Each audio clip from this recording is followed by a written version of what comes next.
In 2017, a group of Canadian game developers packed their fursuits, kissed their dad on the lips, and headed off for a cushy weekend at E3. No need to savor this moment. E3 isn't going anywhere. This was just another weekend for the Ubisoft devs, because this wasn't just Assassin's Creed, this was their 11th Assassin's Creed. And they knew that once that panda started dancing, gamers would be like putty in their hands. So the Canadian devs flew to America to show off their Egyptian game. The franchise up until this point had received relatively no controversy, so it's likely the devs were thinking more about the after party than the reveal trailer. Little did they know that just a few states north of them, another studio was also packing their bags with heat. Sucker Punch was ready to show off their new IP, their 10th game ever, meaning that Ubisoft had made more Assassin's Creed games than this studio had made video games. For nearly a decade, Assassin's Creed fans had been begging to do the leap of faith into a rice paddy, and for over a decade, Ubisoft was focused on filling every hole except the one they left in the market. So Sucker Punch had the work cut out for him. But fast forward to October, and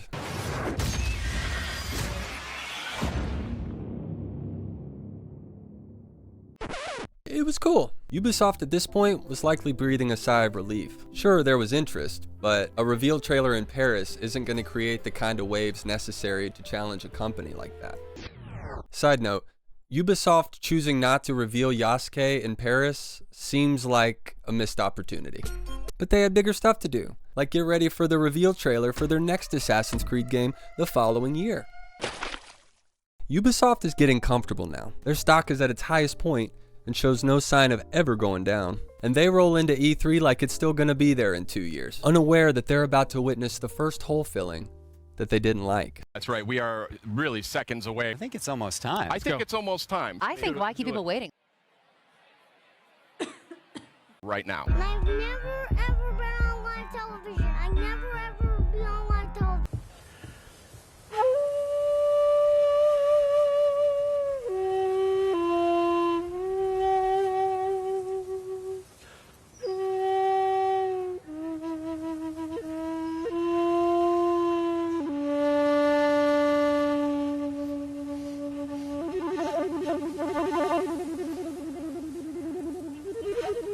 I feel like this is cultural appropriation. Yeah, I know. Plus, this is overkill for a game that everyone's gonna forget about in like exactly 7 years.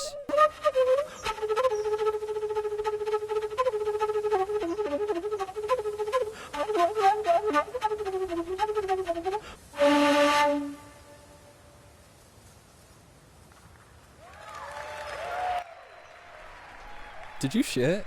No. My butt plug fell out. Suddenly, Ubisoft decided that now was the perfect time to make Ezio in Japan. But before they'd even make it halfway through development, Ubisoft would hit an unexpected bump in the road that would change the course of their company forever. Hey, Pierre.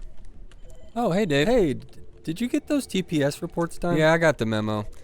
Listen, you ever get the feeling that people around here are too capable at their jobs? Well, we brought in that pedo fetishist from Dartmouth. She's pretty cool. Yeah, but like the devs though. You ever notice how most of them seem like qualified to make video games? That's weird, right?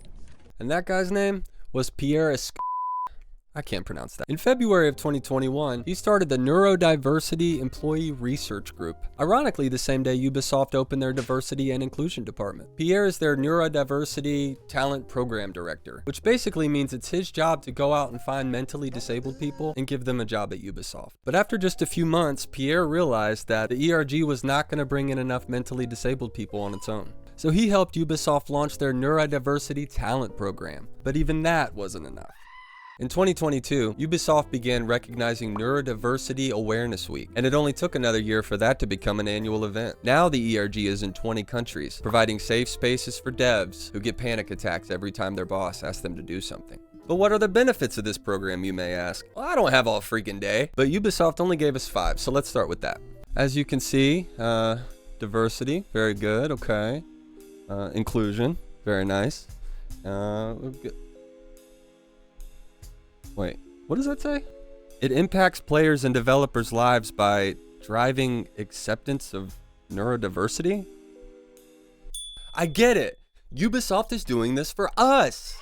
We as gamers have been way too unaccepting of mentally disabled people making our video games. So thank God for Ubisoft. Without them, we wouldn't have anyone to drive that acceptance into us. Imagine being a Ubisoft employee and finding out your new dyslexic coworker was put there to make you better. Now, running the numbers was hard on this. I asked around, but do you have autism? Do you have autism? What about you, sir?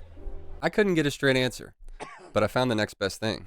A 2022 games industry poll found that about 18% of all game developers identified as neurodivergent, with 4% of them reporting full-blown autism. This suggests that statistically, game developers were about twice as autistic as the general population at that time.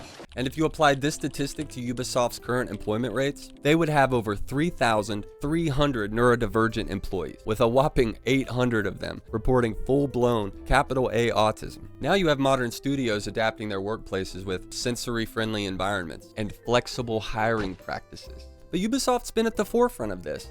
They even allow their game devs to take 10% of their game dev time and dedicate that to ERG activities. Now with the recent release of Shadows and the Feudal Japan powerhouse from Sucker Punch releasing later this year, I can almost hear that sweet siren song calling me back to my dusty PS5. Shh, listen.